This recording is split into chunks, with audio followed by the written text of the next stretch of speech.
हे घे. नको महाराज नको. का? नाही आता गोड नकोस वाटतंय. हेच सांगायचं आम्हाला. कुठल्याही गोष्टीचा अतिरेक हा वाईटच. तू शिस्तीचा अतिरेक केलास आणि मग एका क्षणी मुलांनी तो अतिरेक छिडकारला.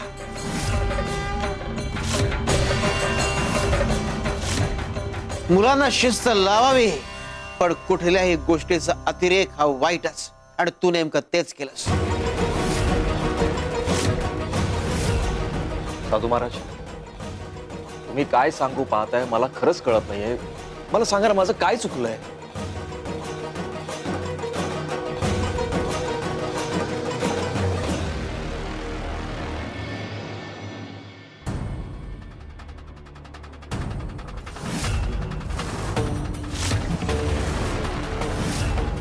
लाडू. दादा दादा अरे तू तू इथे कसा आलास? हा काय होतंय तुला?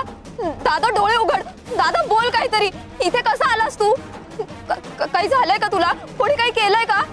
हा शारदे तू तू इथे काय असं लोक बडबडताय बघ. दादा तू तू कसली नशा केलीयस का? अरे हा काय प्रकार आहे? तू हे असं वागशील असं मला वाटलंच नव्हतं.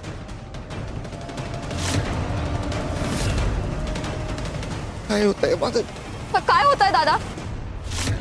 तू तू काही काही काही खाल्लंयस का तू? हा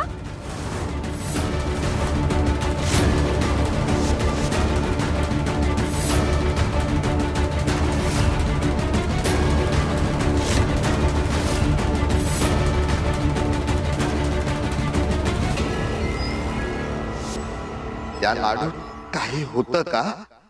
बोल दादा. दादा काय होतंय तुला? काय नाही शारदे काय खाल्लं नव्हतं. हा पण त्या मागच्या वाटेने येताना एक तिथे सुगंधी झाड होतं.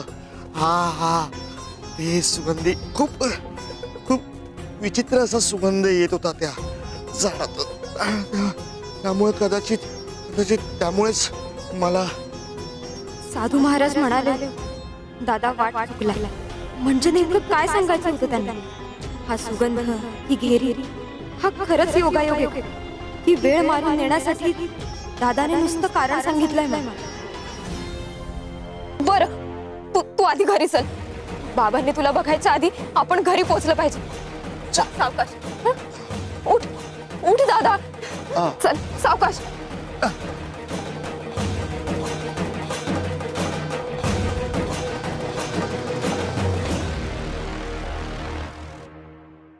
दोघींनी या मातीचा गोळा बनवायचा.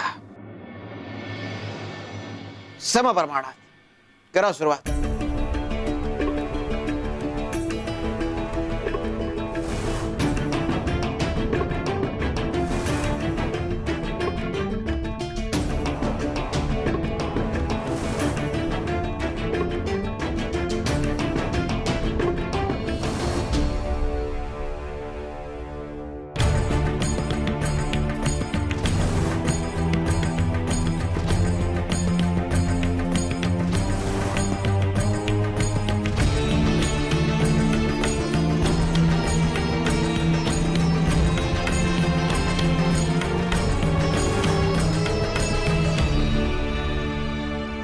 महाराज तुम्ही दिलेल्या मातीचा गोळा तयार झाला,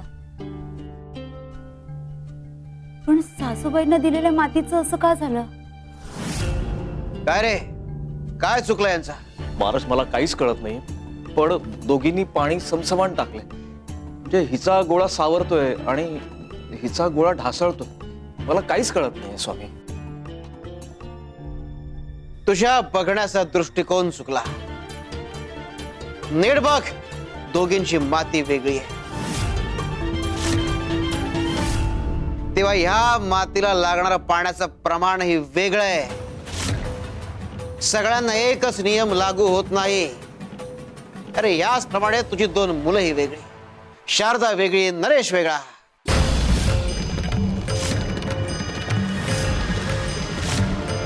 दोघांना एकसारखे संस्कार लावले, एकसारख्या वातावरणात वाढवलं, पण दोघांवर त्याचा एकसारखा परिणाम होईल अशी अपेक्षा केलीस, हे चुकलं तुझं.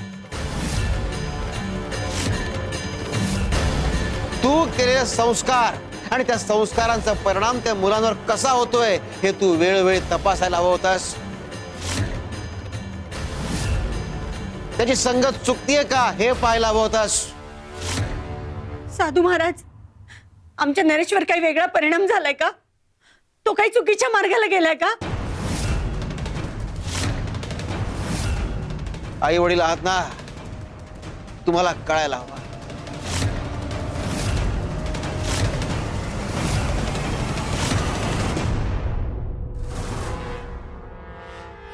रमा, छान लाडू वळून ठेव. हो. आता भरपूर लाडू लागणार आहेत. उद्यापासून नरेश नावाचं नवीन गिराईक येणार आहे. आज लाडू खायची त्याची पहिलीच वेळ, म्हणून नशेच्या पदार्थाची मात्रा लाडूमध्ये कमीच ठेवली होती. हळूहळू त्याला चटक लागेल.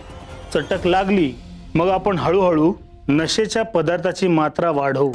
आधी चटक लागेल, मग व्यसन बनेल आणि मग तो आपल्या मुठीत येईल. मग तो आपला झालाच म्हणून समजा.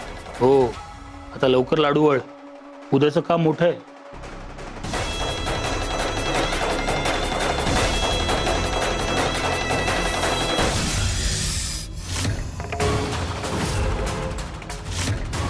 हो, हा आवाज. हा फुसफुसण्याचा आवाज कुठून येतोय?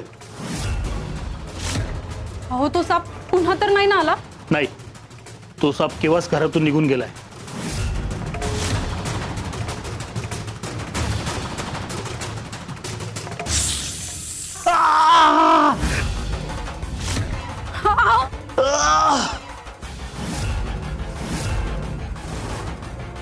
सापाने दंश केला.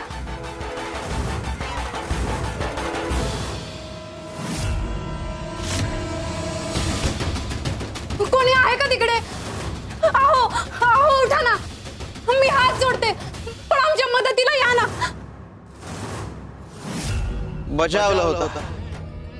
जेव्हा चुकीचा विचार कराल तेव्हा तो मार्ग सोडून सत्कर्म करण्याची बुद्धी तो साफ दे. बघू सुबुद्धी येते का.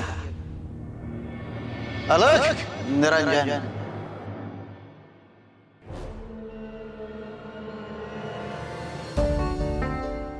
त्यांनी जे तुला सांगितलंय ते खरं आहे ना? का लपवा छपवी चाललंय माझ्यापासून? काय विचारतोय मी? आणखीन दुसरं कुठलं कारण आहे का नशा करून आलाय तो? नाही बाबा, दादाच्या मनात असल्या गोष्टींची सावली सुद्धा नाही. मी ओळखते त्याला. दादा असं कधीच वागणार. शारदा बरोबर बोलतीये. आपला नरेश असा नाहीये. थोडा चंचल आहे, पण मनानं वाईट नाहीये. हो, मित्रा, मीही त्याच्यावरती प्रेम करतो, माझी माया आहे त्याच्यावरती, पण आपण असं वास्तवात डोळ्यासात करू शकत नाही ना. सुनेत्रा, ते सिद्ध पुरुष काय सांगून गेले आठवत आहे ना? काय म्हणाले? तुमचं मूल कुठेतरी चुकतंय, काहीतरी चुकतंय, आणि मलाही पटतंय. हे बघा, त्याच्या आयुष्यात काहीतरी घडतंय जे आपल्याला दिसत नाहीये. म्हणजे त्याचं काय चुकतंय असं म्हणायचं तुम्हाला बाबा? शारदा, तू माझ्यापासून काही लपवत नाहीयेस ना? पुन्हा एकदा मी तुला विचारतोय, तू माझ्यापासून काही लपवत नाहीयेस ना? सांगावं का खरं? पण सांगितलं तर बाबांना धक्का बसेल. त्यांच्या नजरेत दादाचा सगळा चांगुलपणा कोसळेल. नाही, दादा पुन्हा असं करणार नाही. मला दादावर पूर्ण विश्वास आहे. हवं तर मी त्याला पुन्हा समजावं. नाही बाबा, अहो दादा पडला तो चक्कर येऊनच. तुम्ही उगाच मनात कुठली शंका आणू नका. आपण ना याच्यावर उगाच संशय घ्यायचं कारणच नाहीये. आपला नरेश थोडासा अल्लड आहे, पण त्याला थोडं समजावलं तर तो सुधारेल. मित्रा, तू जरा गप्प बस. गोड गोड बोलून प्रश्न सुटत नाही. सतत आपलं गोड गोड बोलायचं मुलाशी. अहो, कधीतरी त्याच्यावर संशय घेण्याऐवजी विश्वास दाखवा ना. नरेशला जर आपल्याकडूनच असं तुटले पण जाणवलं ना तर तो आपल्यापासून अजून दूर जाईल. तो पैसे मागतोय ना, देऊन टाका त्याला पैसे. त्याला थोडं प्रेमानं घेतलं ना, समजावून सांगितलं तर तो नक्की सुधारेल. ठीक आहे, आता मी तुम्हा दोघींचं पण ऐकतोय. पण त्यांनी जर माझ्या विश्वासाचा गैरफायदा घेतला तर या घरात त्याला पुन्हा थारा नाही. काय लक्षात ठेवायचं, या घरात त्याला पुन्हा थारा नाही मिळणार.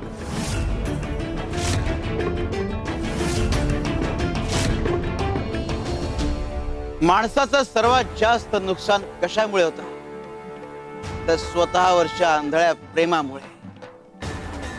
शिव हरी शंकर नमामि शंकर शिवशंकर शंभो. हे गिरिजापती भवानी शंकर शिवशंकर शंभो.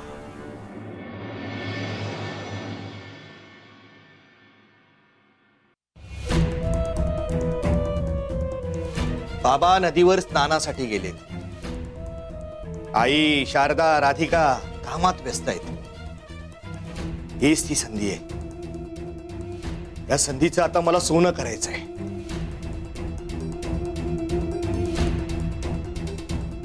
अनायसे एक किल्ली ही मला सापडली आहे. तिजोरीतले पैसे काढतो आणि ते पैसे जुगारात दुप्पट करतो. अंगदने चांगुलपणा दाखवलाय. त्याच्या चांगुलपणाचा मी गैरफायदा घेऊ नाही शकणार. एकदा का पैसे दुप्पट झाले की त्याचे पैसे परतफेड करतो आणि पुन्हा पैसे तिजोरीत आणून ठेवतो. बाबा ही आठवड्यातून एकदाच तिजोरी पाहतात, म्हणजे कुणाला काहीच कळणार नाही.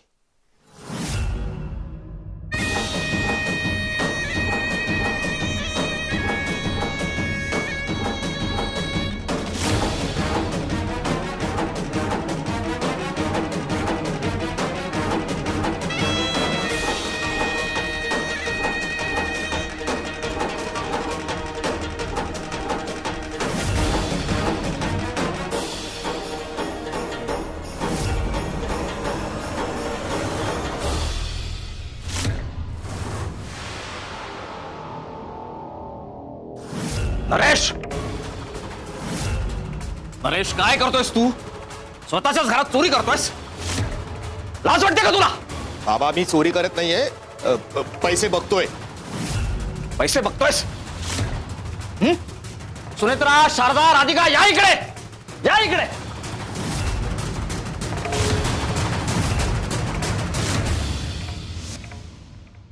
पाहिलंस, लेकरू लेकरू म्हणून ज्याला तू गोंजारत होतीस ना, तो स्वतःच्याच घरात चोरी करतोय.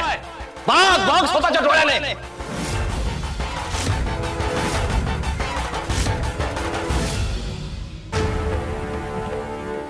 भावाच्या चुका वेळेस खर्चांसमोर उघड केल्या नाहीस, त्यावर पडदा टाकलास.